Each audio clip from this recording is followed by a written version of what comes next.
शरद पवारांची प्रकृती उत्तम असल्याची माहिती पुण्यातील रुबी हॉलच्या डॉक्टरांनी दिली आहे आणि त्यामुळे शरद पवार उद्या मुंबईकडे रवाना होणार आहेत। पवारांना थोडा खोकल्याचा त्रास जाणवत असल्यामुळे रुबी हॉलमध्ये दाखल झालेले होते आणि गेल्या 4 दिवसात भेटीगाठींमुळे शरद पवारांना दगदग झाल्यामुळे हा थोडा त्रास जाणवत होता। त्यांना आयसीयूतून ठेवण्यात आलेलं नाही अशी माहिती रोहित पवार यांनी दिली आहे।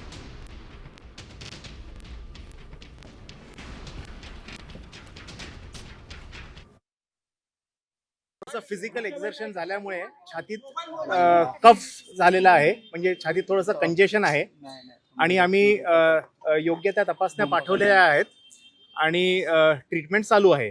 आता कंडिशन एकदम स्टेबल आहे आणि तपासणी आल्यावरतीच आम्हाला जे काही त्याच्यात बदल करायचा असेल ते बदल करू। आता सगळे व्हायटल पॅरामीटर्स सगळे स्टेबल आहेत, काळजी करण्यासारखं काय आता तरी काही नाही।